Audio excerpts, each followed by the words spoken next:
Allez, bienvenue à tous pour cette présentation des premières chaussures de chez Helicontex.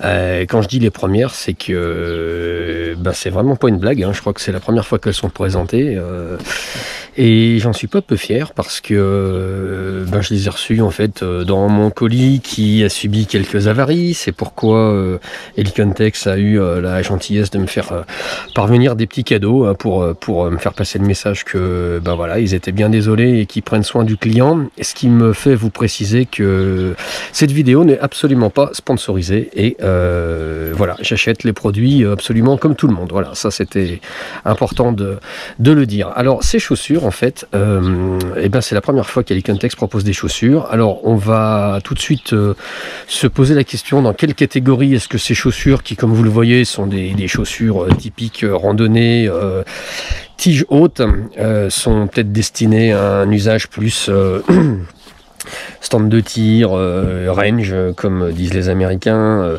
un peu plus pourquoi pas militaire, outdoor, évidemment bushcraft et j'en passe. Au vu du tarif qui ne doit pas dépasser 89 € pour ce produit, on va dire les choses tout de suite, c'est que c'est carrément bien fini, c'est cousu. Maintenant dans le temps, je dois vous avouer que j'ai quelques doutes qui très certainement me donneront tort, il n'y a pas de raison, mais pour porter régulièrement des marques comme X, comme Salomon, là je peux vous parler d'un retour immédiat. En ce qui concerne celle-ci, d'une seule main, je crois que j'ai jamais eu de chaussures aussi légères dans les mains. Voilà. Et quand je dis légère, c'est que ça pèse rien. Voilà, c'est assez bluffant. Voilà. Alors côté look, évidemment, je crois qu'on le voit suffisamment bien. On a dans le cuir le logo Helicontex qui vient trouver sa place comme marqué au fer rouge. On a du cuir. On a pas mal de renforts en cuir en fait. La tige, la hauteur de la tige. Ici, c'est encore du rad. Donc autant dire qu'on va pouvoir tirer pour faire office de chausse-pied. Le talon va descendre jusqu'en bas avant que ça cède, il va se passer un petit peu de temps, j'imagine.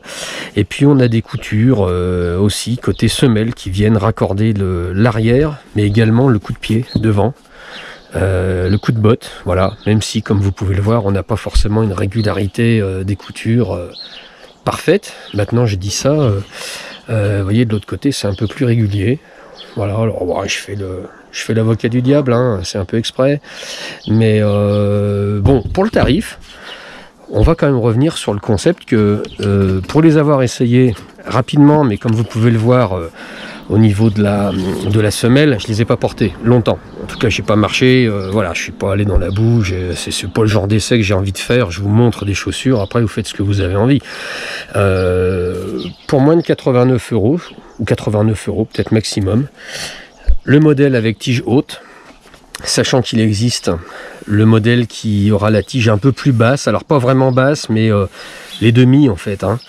Les demi, moi j'ai préféré ce modèle-ci parce que ça tient vraiment la cheville, quitte à avoir un peu plus chaud, plutôt que de se fouler une cheville, très sincèrement, je préfère avoir les pieds très correctement tenus.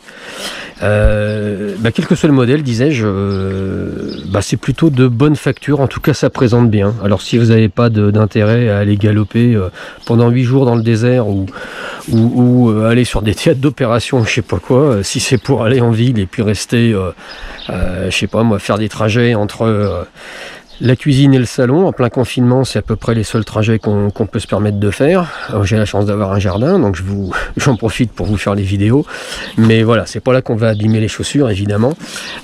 Ceci étant, il n'y a pas de raison que ça tienne pas. Au niveau du lassage, on est sur des produits lacets qui sont quand même... Alors, on va voir si vous arrivez à voir un petit peu. C'est pas du lacet qui va casser immédiatement. Maintenant, il faudra voir les zones de contrainte, les œillets, ça respire un peu le costaud pour l'instant. On a un petit renfort synthétique là à l'intérieur.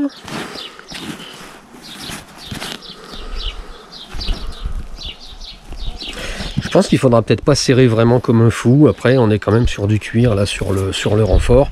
Là, je me pose pas trop de questions sur les petits œillets. Ça, c'est cuir extérieur. Pareil, à l'intérieur, on est sur du synthétique, hein. Mais bon, si on passe pas son temps à jouer au foot et si on crapahute pas comme un âne, je pense qu'on peut quand même se dire que c'est un investissement qui peut s'amortir. Alors en parlant d'amortissement, là par contre, c'est au niveau de la flexibilité, vous voyez, à l'avant, ça va être quand même un peu compliqué, hein. J'essaye de les casser un peu, il n'y a absolument rien qui plie. C'est-à-dire que le jour où, peut-être, la semelle va vouloir se péter là en plein milieu, ben, en fait le problème voilà, c'est qu'il n'y a absolument rien pour venir précontraindre les matériaux. Donc ça risque d'être un point faible de ce côté-ci. Une fois encore, hein, si c'est pour conduire, aller au boulot en plein hiver, j'allais dire en plein été, non, en plein hiver, ça peut carrément faire le job, hein, voilà. Alors côté couleur, je sais pas si j'ai vraiment eu le choix, je crois qu'on est sur du coyote, alors ils vont peut-être se mettre à sortir d'autres choses, hein, mais voilà, on est sur du coyote là tout de suite, encore un petit logo, et puis côté étiquette, on voit que c'est fabriqué aux Philippines. Je vais essayer de vous rapprocher. C'est pas droit, si on faisait droit ça serait mieux. Voilà. Du coup vous voyez ma pointure. Ah, c'est quand même pas mal. C'est pas mal. Un peu de poussière dedans. Hop. Voilà. Voilà les petits produits. Allez, je les passe pas, vous me faites confiance, hein, si je vous dis que c'est ma pointure et que ça me va, c'est pas utile que je les mette au pied. Au moins vous aurez vu que ça existe, voilà, par rapport à des marques qui vous proposent des chaussures absolument hors de prix. C'est sûr qu'on ne sera pas du tout dans la même concurrence. On va certainement pas se faire d'illusions. Mais bon, elles ont un bon look. Et puis pourquoi pas, quelqu'un qui veut sauter le pas, voir si ça vaut le coup de marcher régulièrement avec ce type de chaussures, pourquoi pas essayer avec ce genre de modèle, il n'y a pas de raison. Voilà, et UPS livre toujours en ce moment, donc il n'y a pas de raison de ne pas en profiter.